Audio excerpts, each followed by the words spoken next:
Hello, this is Archive of Death coming at you with another review. Today we will be looking at the Master Grade Pefect Zeong.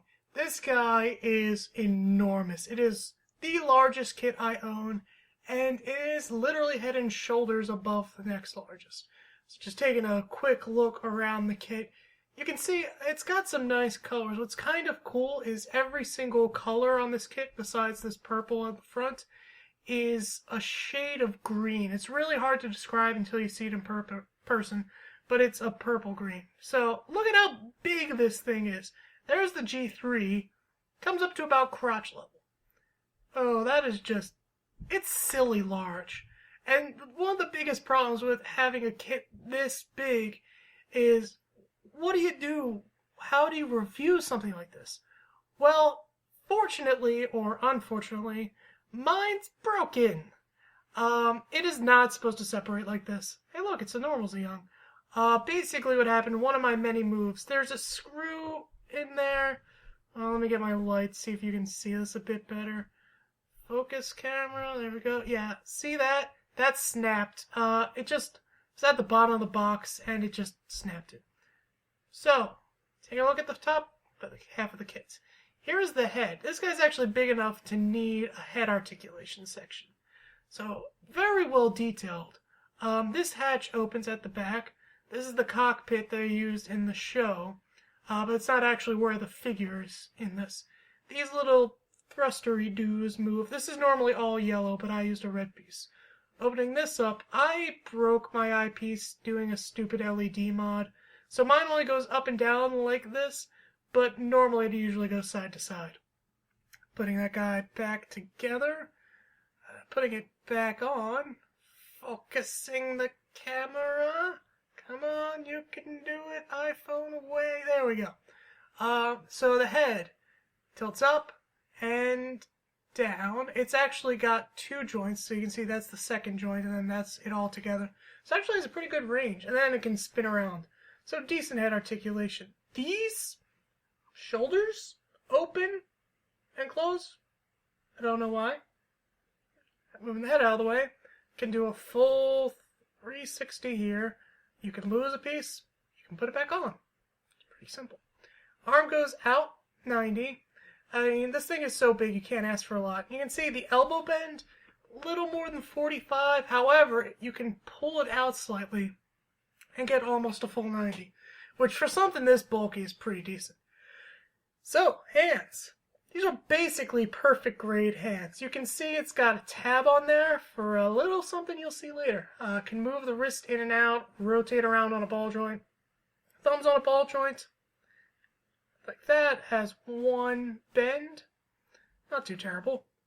And then each individual finger is on a ball joint and also can bend forward. Now, the four fingers are actually the exact same piece. They're identical, but the base of the hand is different, so they look like they're different lengths. So he can make a fist, and it's pretty sweet. I've seen people light up these hands, and it's pretty awesome, I must say. Big ball joint waist. This is one of the biggest ball joints I've ever seen, actually, in there. And you've got this here cockpit hatch, which for some reason the Ravages of Time have sealed closed. I don't really understand, but I'm just going to keep stabbing it. And I have never had to stab something this hard to move. Look at how deep into this I'm going. I actually end up damaging my kit slightly doing this, all for YouTube. But damn, there we go. Yeah, I do not know why that happened, but it did. And I'll turn on my light so you can maybe see itty bitty Char. There he is. For some reason, the instruction manual tells you not to put him in there. I guess that's because Char never piloted the Pefect Zeong, but meh. And then at the base here, you've got thrusters. One of them needs its paint touched up, but they're all individually ball jointed. There is a shocking amount of thrusters on this kit. Then this whole mechanism swings down, and it seems like it's a loose, floppy piece of crap, because it is, but some of that is the fact that there's this tab here that's supposed to hook into the waist where I separated it, which does make it a little bit better. But yeah, it can come down and flop around, and honestly I just leave it up and it stays up pretty well. And that's the top half. Moving to the bottom half, you can see here, you got these huge legs. It's basically each of these legs weighs as much as a master grade. It's kind of incredible. So you got a little bit of rotation at the actual joint. Can go out 90. These will definitely hit the heart-shaped skirt thing before they do anything crazy, but they can move as much as you need them to. I was actually surprised. It's a double jointed knee bend, and it's more than 90 degrees, and given the shape of this thing, that's fairly impressive. And the foot's just one solid piece, but it's on a pretty good mechanism for moving around. Basically, they'll go where you need. And then more thrusters, and these actually will move around, because you can never have enough thrusters. But yeah, that's the kit. And surprisingly, even though it is just massive, you can get some kind of a decent pose out of it. Is it the best pose in the world? No, but it'll do what you need it to. Now, I decided here to show off the inner frame of this kit, because I feel like not everyone has seen that. And surprisingly, it has a lot. It doesn't have really any foot, but yeah, that's the leg. Moving up, this is the inside of that heart-shaped skirt. It doesn't really stay together without the armor, unfortunately. There's actually quite a bit of detail in here that I picked out, but yeah, it's pretty nice. I actually really enjoy the detail. And here's the main body. I kind of left half the arm around just so you could see it. But it has a full internal skeleton, so it'll actually, this is why it can hold its poses so well. It's not hollow, it is solid plastic, and it makes this thing just heavy. It's delightfully heavy, in fact. It's never fallen down, which is something no other Gundam on my shelf can say. But yeah. So, moving on to accessories now. Here it comes with this wire. I'll show you what this does in a second. The next accessory is this stand. Now this is the same stand that comes with the normal Zeong, but there's this extension piece. So normally it's only this tall, but it came with that extension, so now it is as tall as the Pefect Zeong, up to his waist level. And what does this do? Well, this guy has funnels. Sort of. A hand funnel. It's really silly when you think about it. But yeah, he launches his hand off and it hits people. So you take this cable and you put it in the correct way, because I'm not doing that. Yeah, just feed it into this black hole. Trying to show it off. And then you plug it in. And obviously, if you've ever used these wires before, it's way too heavy to hold up on its own. I mean, it just dangles there. But oh wait, there's this convenient stand. And it actually locks in there, and there you go.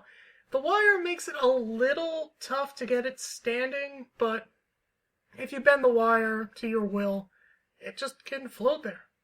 So he has a launching hand, and again, while I was talking about the LEDs in the hand, it's so it could fire lasers at people. And then the last accessory is the greatest. He's got a sword. And this normally comes gray. I painted it. But this thing is just massive. Hi, me. It's even got a hole in it, but yeah, it comes up to his waist. And if you remember that the G3 came out to the skirt armor, this is a massive sword. It's even got a hole. You got a peg on the hand. Pop it in. You don't even need to wrap the fingers around this. He just holds it. He's just going to palm this sword of destiny. And it is enormous. This is the guy that doesn't fit on my shelf because he's just too tall. Taking a look at these accessories together, you can see he doesn't come with a lot. There's actually comes with 2 stands and 2 wires, but I've got the sword in. Now, size comparison. You can see already, he's taller than my laptop. So, here's a real grade. This is just kind of sad and funny at the same time. Moving on, what about a master grade? Well, you already saw the G3, but in case you forgot, here's the G3. Now, you can kind of see why they didn't use the full Zeong in the anime. Like, here's him next to the Zeong as opposed to the Pefect.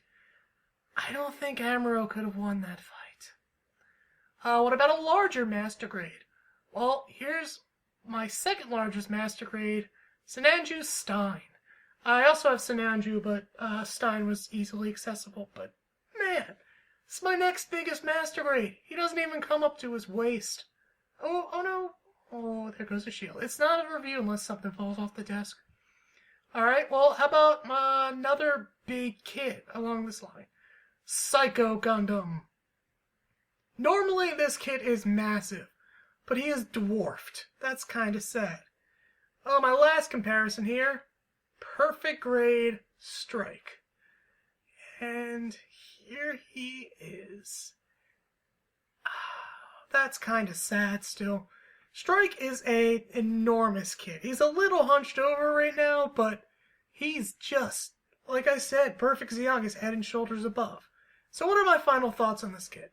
I really enjoy it. I really think this is a good kit, and it is just something fun to play with. Is it for everyone? No. But if you like the design and you like the size of it, it's worth it. Well, thank you guys for watching. Hope you enjoy it. Leave a comment telling me what I did wrong or what I did right. Have a good one. Bye.